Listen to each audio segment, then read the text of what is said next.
Hello, my name is Dante Renee, and welcome to the 10 Room Bizarro YouTube page where I talk about films that I believe need to be talked about more.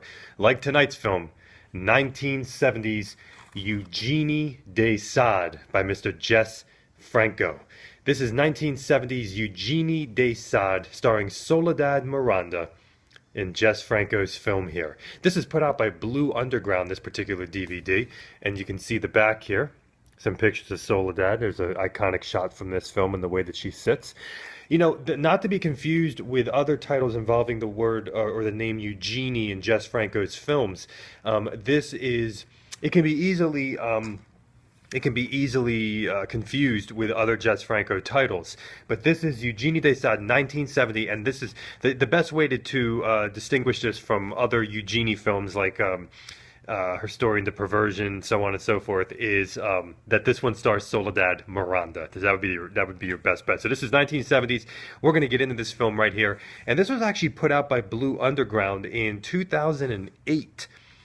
And I think it's still in print, but this thing has been out for a long, long time on DVD, and we need to talk about it. So let's talk about Eugenie de Sade, 1970, Mr. Jess Franco. Eugenie de Sade deals with a variety of things, and we're going to get into them right now. One of them is a mother's death, a father's obsession with erotic writing. We have a daughter's budding interest in the erotic, and slash the definition of coming of age or becoming mature, which would equal interest in mature stories, mature writings, murder and romance and politics and music. And this is an atmospheric, poetic film, Eugenie de Sade, 1970. Let's get into this movie here. I have some notes I wrote down, so you might see my eyes divert.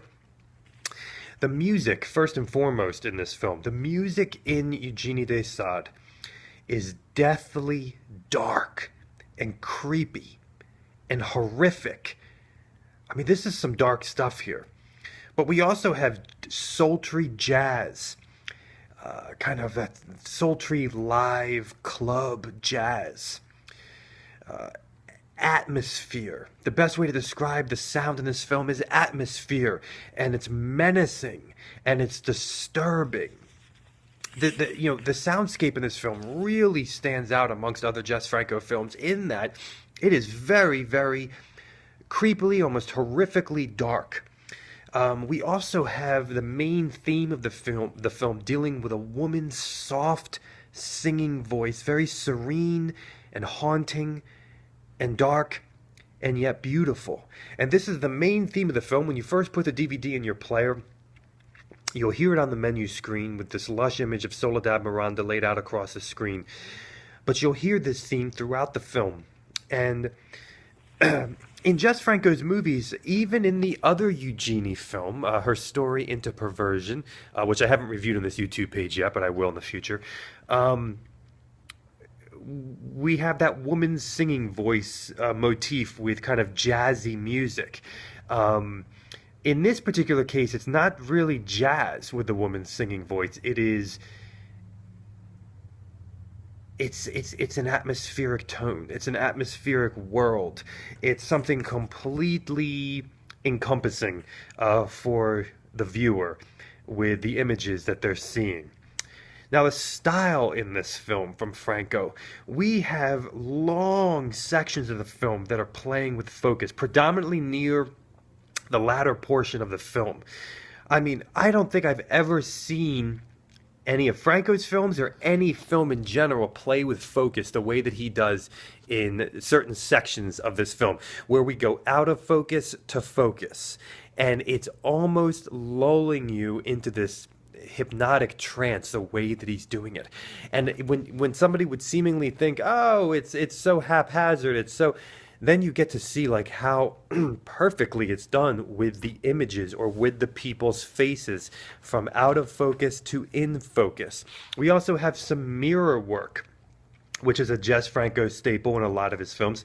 We have some mirror work in this film where Franco is really shooting through mirrors, which is something that he loves to do, and he does it expertly.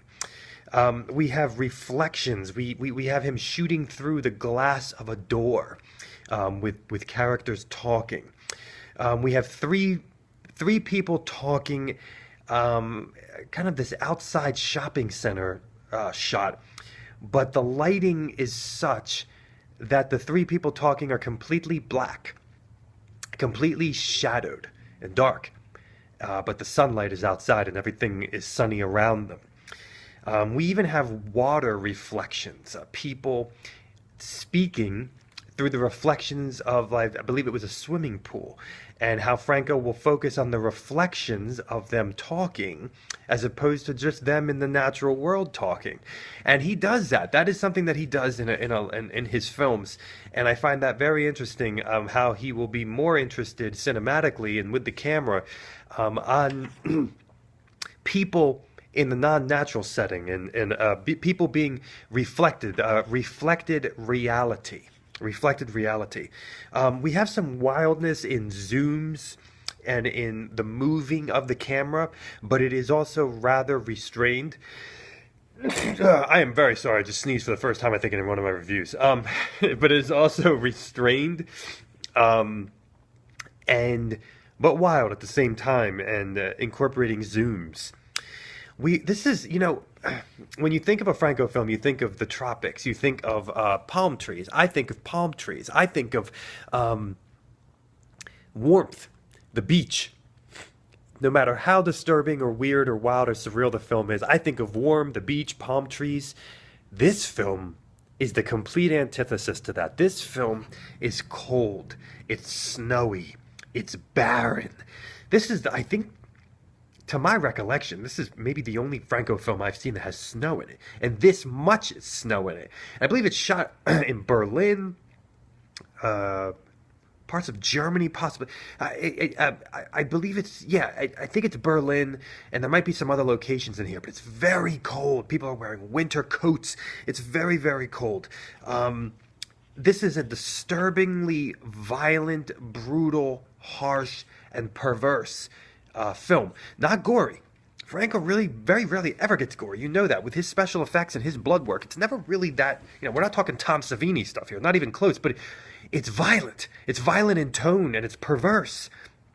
We have the philosophy of pleasure and pain and morality, which is also another common motif in Franco's films. Franco, in this particular film, plays a large role. He plays a writer, an intellectual. It's a very unique role because his character has a lot of play in this story, in this movie, and he is an intellectual. And he is also a challenge to other characters in this film, philosophically, and also politically in many regards. He is a exposure. He is light in the darkness. We have full nudity in this film. It's not explicit, but it definitely has an explicit tone, if you understand what I'm saying there. This is not explicit at all, but it's explicit in tone. I mean, this would not get an R rating, especially with the storyline and the perverse elements of the storyline. The opening of this movie, interestingly, plays with perception, with the viewer's perception. The opening of this film, the title sequence of this film, if you know Franco, you know some of his films just go right into it. So you will know in the first 5 minutes if this movie is for you or not. If you're prudish, get out right away. But the opening of this film really plays with your perception. And you'll start to see things envelop, and you'll start to question what's happening. And I will say, without giving anything away, that the opening of this film is way ahead of its time for films like Henry, Portrait of a Serial Killer, and so forth. The opening of this film is way ahead of its time. Now, this is a Franco film where the story is being told in a narrated style by a character in the film, a la Sinner, or The Beginning of Countess Perverse, which are films that I've reviewed on this YouTube page already. That is something that Franco definitely likes to work with. You even look at another film that I reviewed on this page, which is a loose remake of Sinner, which is White Skin, Black Thighs, White Skin on Black Thighs. And Franco is telling the movie story through a character in the movie and who is narrating the movie. So Eugenie de Sade is a narrated film once again by Soledad's character. In this film, we have sex, we have sadism, we have violence, and we have this is a great mix, the perfect mix of sex and violence in the story, mixing together. This is a coming-of-age film meets a horror film, meets a taboo sexploitation film. This is a dangerous film. This is a dangerous film. I was watching it with some friends, and somebody had to keep turning their head in the room. Not because of gore, not because of anything real, because of the perversity of the movie. We have choking in this film, we have stabbing in this film, we have suicide, we have cutting, we have pedophilia, incest, rape, we have a very weird old Soledad Miranda style in this film, by the way. If you are a Soledad Miranda fan, of course you have to see this movie. Of course. Her presence is unbelievable. I mean, you think of films like She Killed in Ecstasy, of course, Vampiros Lesbos.